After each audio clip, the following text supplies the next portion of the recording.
বন্যায় বিপর্যস্ত উত্তরবঙ্গ, ভেঙে গেছে মহানন্দা নদীর বাঁধ। ফলে রবিবার রাত থেকে সোমবার সকাল পর্যন্ত শিলিগুড়ি ও পার্শ্ববর্তী মিলন মোড়, দেবীডাঙ্গা, কাজীগঞ্জ প্রভৃতি এলাকা জলের তলায়। ভেসে গেছে প্রচুর গবাদি পশু। গুলমা স্টেশন যাওয়ার রাস্তা সম্পূর্ণ জলমগ্ন। গৃহহীন স্থানীয় বাসিন্দাদের বাঁধের পাশে উঁচু জায়গায় আশ্রয় দেওয়া হয়েছে। করা হয়েছে ত্রাণের ব্যবস্থা। রায়গঞ্জ থেকে এসেছে দুটি বিপর্যয় মোকাবিলা দলও। নিচু এলাকা থেকে উদ্ধার করা হয়েছে ৮০ জনকে। কালকে থেকে 5:30টার সময় এখানে জল হয়েছিল। আমরা 5:30টা থেকে এই অবধি 24 ঘন্টা হলো, তথাপি আমরা কোনো পাচ্ছি না, কোনো হেল্প পাচ্ছি না। এখন আসে বর্তমান জল একটু কমে গেল। সোমবার সকালে শিলিগুড়ি থেকে সিকিম যাওয়ার পথে লোহাপোলের কাছে ধস নামে।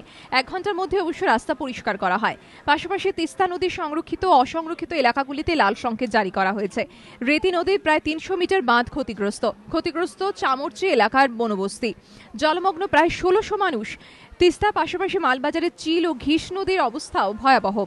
বন্যা পরিস্থিতি খতিয়ে দেখতে সোমবারই উত্তরবঙ্গে যান সেচমন্ত্রী মানুষ ভূঁইয়া। পরিস্থিতি সামাল দিতে বিন্নাগুড়ি এলাকায় সেনা নামানোর নির্দেশ দিয়েছেন তিনি।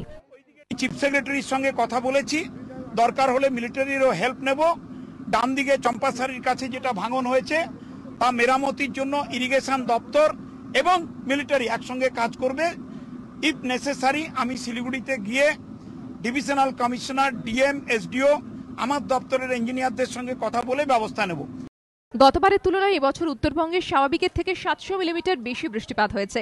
গত 48 ঘন্টায় শিলিগুড়িতে বৃষ্টি হয়েছে প্রায় 274.60 মিলিমিটার, উত্তরবঙ্গে যা সব থেকে বেশি। এছাড়া জলপাইগুড়ি ও আলিপুরদুয়ারে বৃষ্টি হয়েছে যথাক্রমে 50.80 মিলিমিটার ও 78.80 মিলিমিটার। কোচবিহার ও মালবাজারে বৃষ্টি হয়েছে যথাক্রমে 41.40 মিলিমিটার ও 158.50 মিলিমিটার।